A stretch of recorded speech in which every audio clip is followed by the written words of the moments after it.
इस खास शो में आपका स्वागत है। इस शो में हम दर्शकों के फोन कॉल्स लेते हैं। हमारे साथ दो खास मेहमान होते हैं, दो डॉक्टर्स होते हैं जो तमाम सवालों के जवाब देते हैं, तमाम शंकाओं को दूर करते हैं। हम जानते हैं कि पूरे देश में 17,000 से ज्यादा कोरोना के मामले हो चुके हैं। तादाद लगातार बढ़ती जा रही है और इसी की वजह से लोगों की चिंताएं भी बढ़ रही हैं और यही वजह है कि लॉकडाउन जो है वो दूसरे चरण में चल रहा है, यानी कि दूसरी बार लॉकडाउन को बढ़ाया गया है। हमारे साथ खास मेहमान मौजूद हैं। डॉक्टर तमोरिश कोले हैं मेडियोर अस्पताल से और अपोलो अस्पताल से हमारे साथ डॉक्टर यश गुलाटी। आप दोनों का बहुत बहुत स्वागत है। डॉक्टर साहब, हमारे साथ यहाँ पर कॉलर भी जुड़ गए हैं। दिल्ली से हैं राजीव ठाकुर। जी राजीव, अपना सवाल पूछें। नमस्कार डॉक्टर साहब। सर, हमारा क्वेश्चन ये है कि मेरा बेटा 2 महीना का है और उसका वैक्सीन का 1.5 महीना वाला वैक्सीन का टाइम हो गया है, तो इस टाइम क्या वैक्सीन के लिए मुझे जाना चाहिए या लॉकडाउन खुलने का इंतजार करना चाहिए? जी डॉक्टर तमोरिश। नहीं, वैक्सीन आपको टाइम में देना पड़ेगा। आप अपने डॉक्टर से कांटेक्ट कीजिए और वैक्सीन टाइम पे दीजिए। वैक्सीन के साथ लॉकडाउन का कोई ये नहीं है। वैक्सीन जैसे देना है वैसे ही देना पड़ेगा। जी, हमारे साथ एक और कॉलर हैं चंदौली से अब्दुल हैं। जी अब्दुल, अपना सवाल पूछें।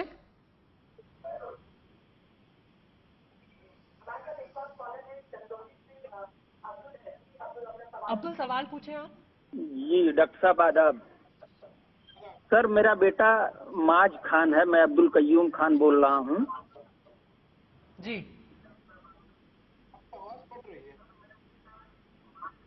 पूछिए पूछिए, आप सवाल पूछिए। जो एमबीबीएस का छात्र है, लखनऊ में 5 मार्च को आया और उसको पहले से एलर्जी थी। 18 मार्च को कुछ उसको दिक्कत हुई तो हमने उसको डॉक्टर को दिखाया, फिर वो ठीक हो गया। जी, उसके बाद एक दिन खाते वक्त उसको छींक आई तो हमने बताया कि बेटा कोई दिक्कत तो नहीं है। उसने कहा कि नहीं पापा, एलर्जी है और ये जो आप शक कर रहे हैं कोरोना वायरस का, ये एक दूसरे से किसी पॉजिटिव मरीज से मिलने के बाद ही होता है।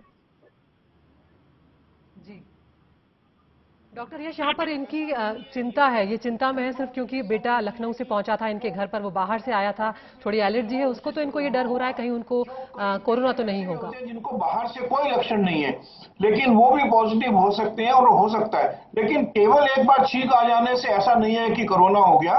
केवल एक आध बार छींक आ गई तो हो सकता है वो एलर्जी को, अगर कोई उनको बुखार है और अगर उनको बहुत ज्यादा खांसी आ रही है या सांस लेने में दिक्कत हो रही हो तो कोरोना होने के ज्यादा चांस है। लेकिन एक आध बार नीच आ जाने से मुझे नहीं लगता कि कोरोना है, लेकिन आप उसका फिर भी ध्यान रखिए, आगे कैसी स्थिति डेवलप होती है उस पर नजर रखिए। अगर ज्यादा दिक्कत हो तो फिर आप अपने डॉक्टर साहब को फोन कर लीजिएगा। जी, और घर वालों को भी थोड़ी उनसे दूरी फिलहाल बनाकर रखनी चाहिए अगर जरा सी भी शंका है मन में तो। हमारे साथ इलाहाबाद से अनुराग हैं। जी अनुराग, पूछे सवाल। खासकर कोई ट्रैवल की हिस्ट्री है, कोई घर आया गया था बाहर से या किसी से कोई राब्ता ताल्लुक हुआ आपका कायम, तो उस सूरत हालत में आपको और ज्यादा एहतियात बरतनी चाहिए। जी डॉक्टर साहब, अनुराग इलाहाबाद से हैं, सवाल पूछे अनुराग। हाँ, मैं जो दवा ले रहा है वो, मैं डायबिटिक पेशेंट हूँ तो मेरे को नहीं मिल रहा है वो मेडिकल शॉप में। तो मेरा स्वामी जी ने बोला कि गोमूत्र पीने के लिए, मैंने वो 1 महीने के लिए पिया। अभी जो है फिर भी शुगर ऊपर जा रहा है, तो मैं क्या करूं? डॉक्टर देखिए, ये गोमूत्र वगैरह कोई डायबिटीज का इलाज नहीं है।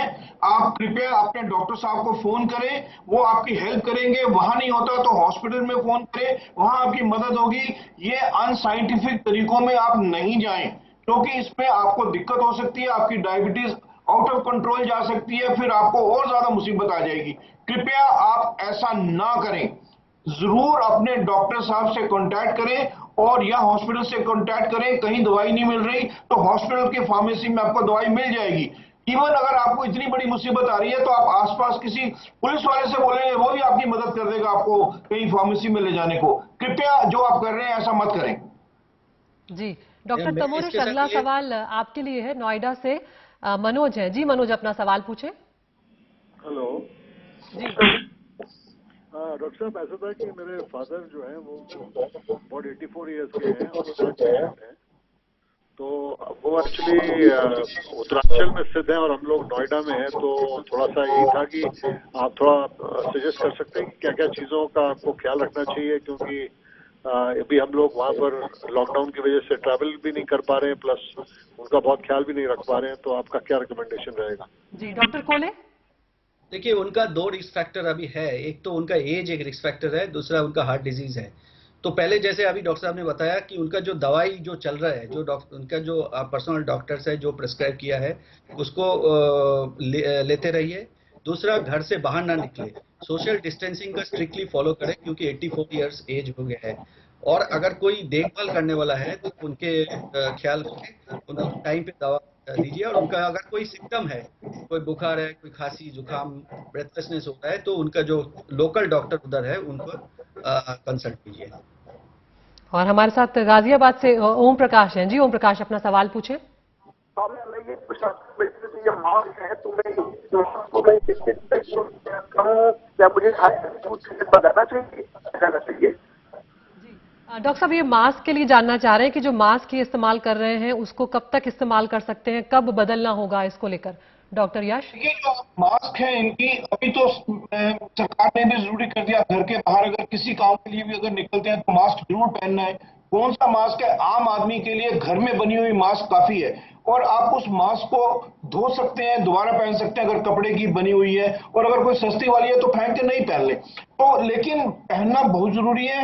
मैं तो ये कह रहा हूं कि अगर घर के अंदर भी अगर ज्यादा लोग हैं तो मास्क जितना ज्यादा इस्तेमाल कर सकें उतना अच्छा है, क्योंकि क्या होता है कि अगर मास्क आप पहनते हैं तो न केवल आप औरों से बच रहे हैं, आपकी खांसी और उससे जो ड्रॉपलेट्स होते हैं उससे बाकी लोग भी बच रहे हैं। तो कृपया करके अपने घर पे मास्क बना लें, या कोई जो आम ऑर्डिनरी मास्क है आम लोगों के लिए वो काफी है। हाँ, हमारे साथ मुंबई से हैं मोहम्मद शरीफ। जी शरीफ, अपना सवाल पूछे, डॉक्टर कोले आपके लिए। मैं जानना चाह रहा था कि ये जो सिम्टम्स होते हैं, तीनों सिम्टम्स एक साथ किसी व्यक्ति में होने चाहिए तब हमें कोरोना का डाउट करना चाहिए, या फिर तीनों में से कोई भी एक सिंगल सिम्टम भी हो तो कोरोना की जांच के लिए जाना चाहिए? और दूसरा बात ये था कि है ना, अगर किसी को सर्दी है और दवाई लेने से 2 दिन में ठीक हो रहा है और 1-2 दिन बाद फिर दोबारा हो रहा है, तो क्या हमें कोरोना की जांच के लिए जाना चाहिए? देखिए, ये जो सिम्टम्स है ये इसमें किसी एक सिम्टम ही काफ़ी है कोरोना के लिए। ये तीनों एक साथ होने का जरूरी नहीं है। इससे ज़्यादा इम्पोर्टेंट है आप कौन सा एरिया में बिलोंग करते हैं, क्योंकि अभी जो अब देखिए पूरा देश में कुछ जोन्स को हॉटस्पॉट माना जा रहा है, कुछ जोन को कंटेनमेंट जोन कर दिया है। अगर आप उस जोन में है तो आपको तुरंत, अगर कोई भी साधारण सिम्टम हो रहा है, थोड़ा सा खांसी जुकाम हो रहा है, तो जो हेल्थ अथॉरिटीज़ है उसके साथ कॉन्टैक्ट करने चाहिए। तो ये तीनों सिम्टम किसी एक भी कोरोना का निशान हो सकता है। हॉटस्पॉट में कुछ एसिम्टोमेटिक आदमी भी कोरोना का कैरियर बन रहा है। उसके लिए पब्लिक हेल्थ जो ऑफिशियल्स है वो घर घर जाके सर्वे भी कर रहा है।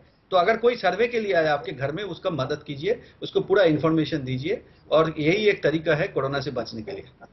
जी, दिल्ली से हमारे साथ राजू हैं। जी राजू, अपना सवाल पूछे, डॉक्टर यश आपके लिए। जी डॉक्टर साहब। जी हेलो। पूछिए, सवाल जी, पूछिए। मैं आपकी बात सुन पा रहा हूँ। डॉक्टर साहब, मैं आपसे ये पूछना चाहता हूँ, पूछिए राजू, आप सवाल पूछिए, हम सुन पा रहे हैं आपको। डॉक्टर साहब मैं आपसे ये पूछना चाहता हूँ कि मैं COPD पेशेंट हूँ और मैं गवर्नमेंट सर्वेंट हूँ, और मैं 12 मार्च से मैंने छुट्टी ले रखी है। हेलो। जी जी, बोलते जाइए।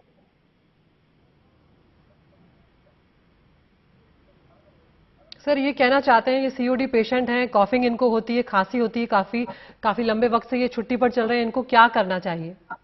देखिए, ये बाकी रोगों के मुकाबले में ज्यादा रिस्क में है, तो इनको एहतियात बहुत जरूरी है बरतना। घर के अंदर रहना, सोशल डिस्टेंसिंग रखना, बाहर नहीं जाना, अपना ध्यान रखना। जो दवाइयां पहले डॉक्टर ने दी हुई हैं इनको COPD के लिए, उनको रेगुलरली लेना, अपना स्टीम लेना, गागल्स करना, और जो अगर कोई उनको इनहेलर वगैरह दिए हुए हैं तो वो जरूर लेना। और कृपया आप बाहर ना जाएं, सोशल डिस्टेंस मेंटेन करें। आप जैसे लोग ज्यादा रिस्क में हैं, तो इसलिए आपको बहुत ज्यादा एहतियात बरतने की आवश्यकता है। जी, अगली कॉलर हमारे साथ रंजीत कौर हैं अमृतसर से। डॉक्टर कोले आपके लिए। जी रंजीत, अपना सवाल पूछे। हाँ जी मैडम, सत श्री अकाल मैडम। मैं पूछना है कि वो जो कूलर ऊपर लगे हैं छत पे, तो उसकी डक्टिंग की हुई है, तो वो लगा सकते हैं कि नहीं, मतलब डर है इसका।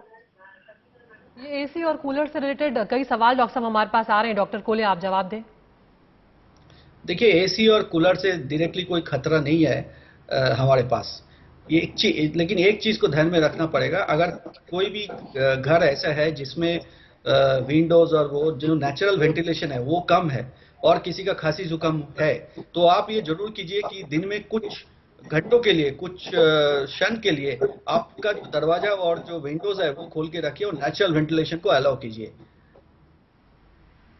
जी जी डॉक्टर साहब, आप दोनों हमारे साथ बने रहिए। कुछ और कॉलर्स भी हम लोग लेंगे, कई महत्वपूर्ण जानकारी आप लोग दे रहे हैं। एक छोटे से ब्रेक के लिए यहाँ पर रुक रहे हैं।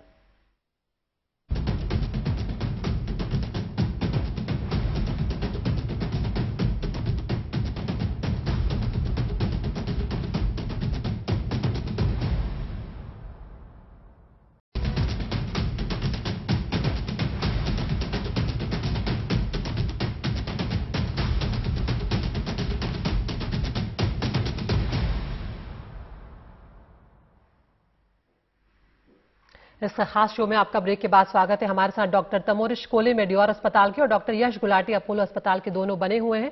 और हमारे साथ कॉलर भी हैं दिल्ली से, तुलसीधरन जी। तुलसीधरन, अपना सवाल पूछें। नमस्कार सर। जी नमस्कार। हाँ जी, हाँ जी, सवाल पूछें। हाँ, मुझे जो है ना छींक आ रहा है बहुत, गला भी खराब है, मैं नमक पानी से गरारे कर रहा हूँ और स्टीम भी ले रहा हूँ।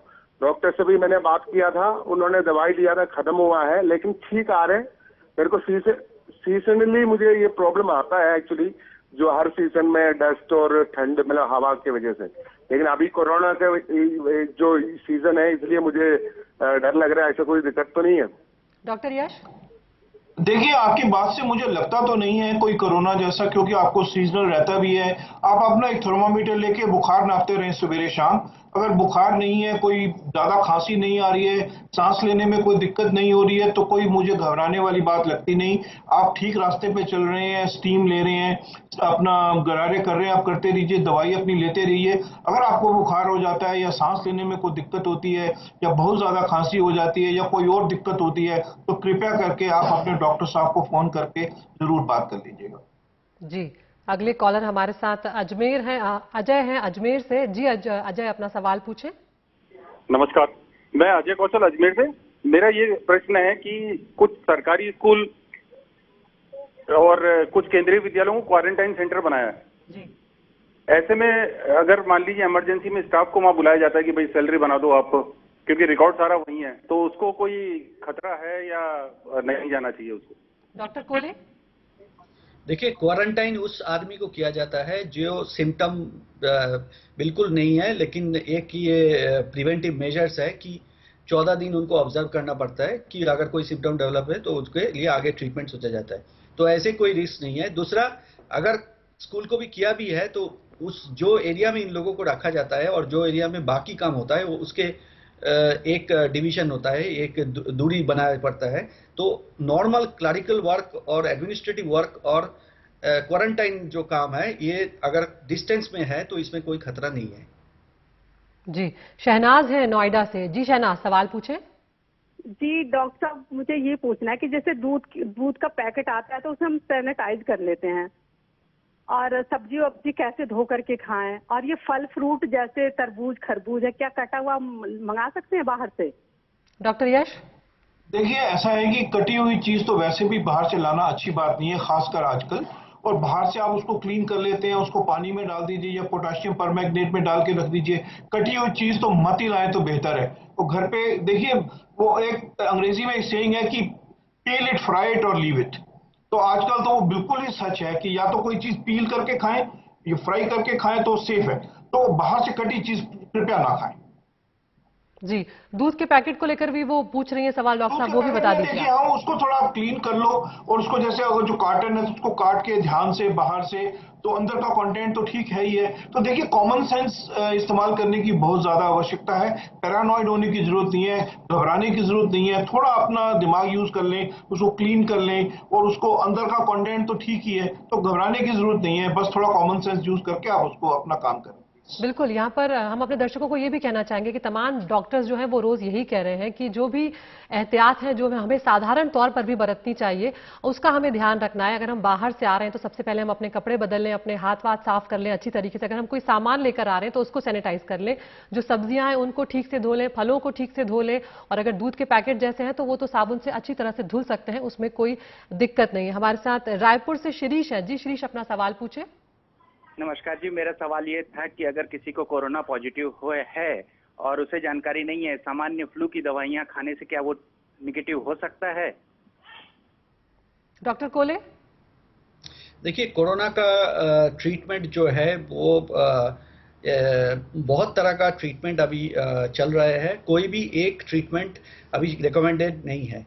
तो बेहतर यही होगा कि कोरोना का जो पेशेंट है उनको आइसोलेट किया जाता है, और उनका जो कॉन्टैक्ट्स है अगर वो भी रिस्क में है तो उनका टेस्टिंग करके उसको आइदर क्वारंटाइन करना पड़ता है कि उसको भी अगर पॉजिटिव है तो आइसोलेट करना पड़ता है। तो आइसोलेशन एंड क्वारंटाइन ही इनका आगे चलने का रास्ता है। कोई भी एक ट्रीटमेंट आज के दिन में रिकमेंडेड नहीं है।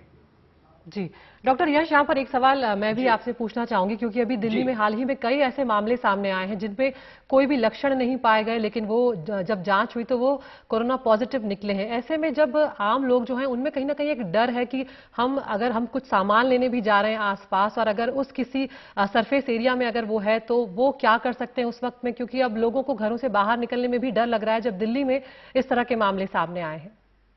देखो, मैं एक बात बिल्कुल साफ तौर से कहना चाहता हूं कि डरने की बात नहीं है, सावधानियां बरतना जरूरी है।